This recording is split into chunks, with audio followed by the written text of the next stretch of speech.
જય શ્રી કૃષ્ણ મિત્રો, આજે આપણે આવી ગયા છીએ ગીરના લીલાછમ જંગલોની વચ્ચે આવેલા પવિત્ર યાત્રાધામ તુલસીશ્યામ. ચારેય બાજુ કુદરતી વાતાવરણ અને મનને શાંતિ આપે એવો માહોલ છે. ચાલો આજે તમને કરાવું તુલસીશ્યામ ધામના દર્શન. આપણે પહોંચી ગયા છીએ તુલસીશ્યામ મંદિર પરિસરમાં. આ મંદિર હજારો વર્ષ જૂનું અને ઐતિહાસિક મહત્વ ધરાવે છે. ગીરના જંગલોની વચ્ચે હોવાને કારણે અહીંની હવા જ અલગ છે.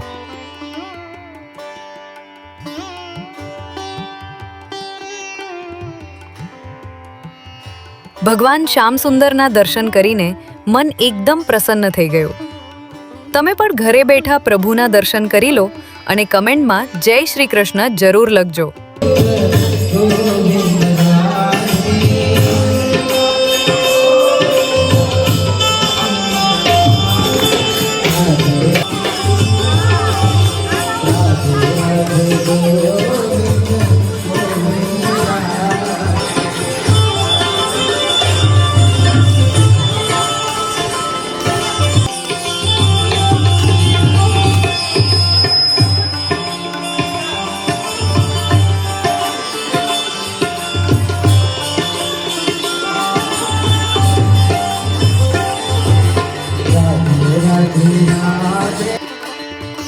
મંદિરની બાજુમાં જ આવેલા છે આ પ્રખ્યાત કુદરતી ગરમ પાણીના કુંડ, જેને તાતણિયા ધરો પણ કહેવાય છે.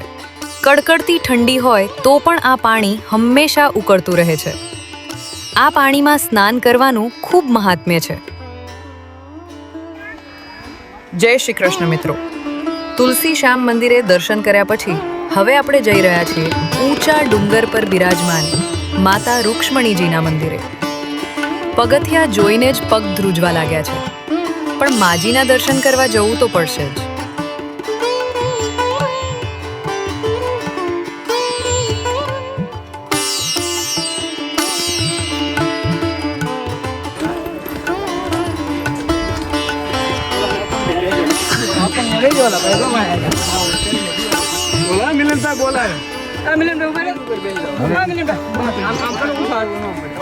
बोला भाई बढ़ के हाथ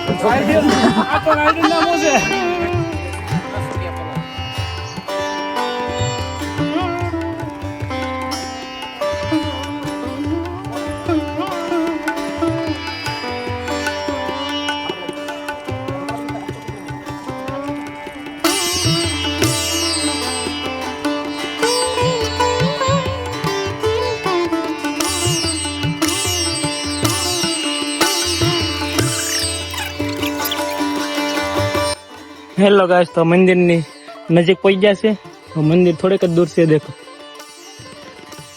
સામે તો દેખાય છે એ મંદિર છે. આ બધા થાકી ગયા છે હવે હાલે હાલે.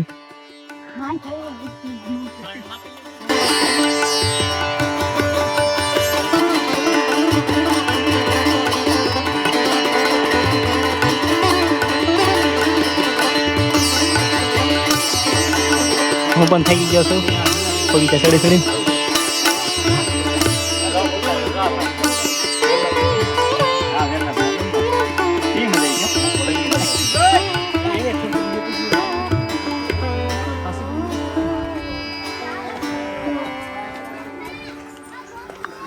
હેલો ગાઈસ, તો ફાઇનલી મંદિરે પહોંચ્યા છીએ.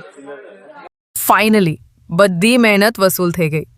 આપણે પહોંચી ગયા છીએ માતા રૂક્ષ્મણીના મંદિરે. અહીંથી આખું ગીરનું જંગલ દેખાય છે અને પવન એટલો સરસ આવે છે કે બધો થાક ઉતરી ગયો. જો તમે પણ તુલસીશ્યામ આવો તો આ રૂક્ષ્મણી ડુંગર ચડવાનું બિલકુલ ચૂકતા નહીં. વિડીયો પસંદ આવ્યો હોય તો લાઈક કરજો અને કમેન્ટ્સમાં જય રૂક્ષ્મણી મૈયા જરૂર લખજો.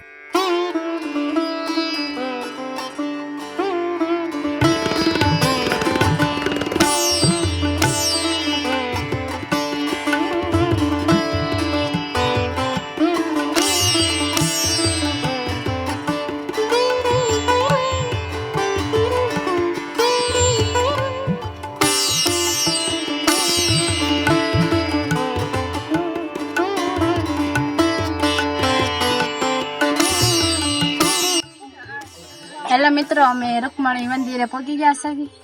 આયા રૂકમણીમાં રિહાઈને ગળીઓ લઈને આવ્યા છે રોટલાનું.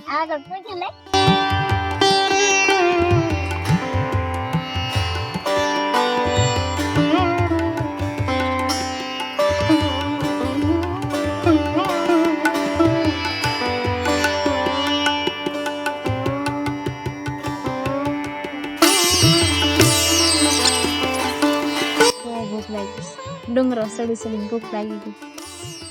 ચાલો જમવા શુદ્ધ કાઠિયાવાડી.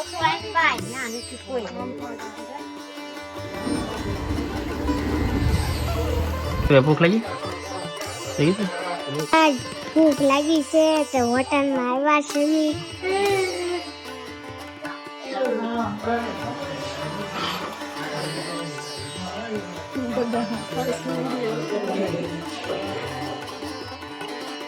ભૂખ લાગી. ચાલો ગાઈસ તો અમે હિસકા ખાઈ લઈએ. મેં આવતી ખાવાનું છે ને હિસકા ખાઈ લઈએ. કાર્તિકભાઈ ભૂખ લાગી એટલે હિસકા ખાઈ છે હે મોઢું બગાડે.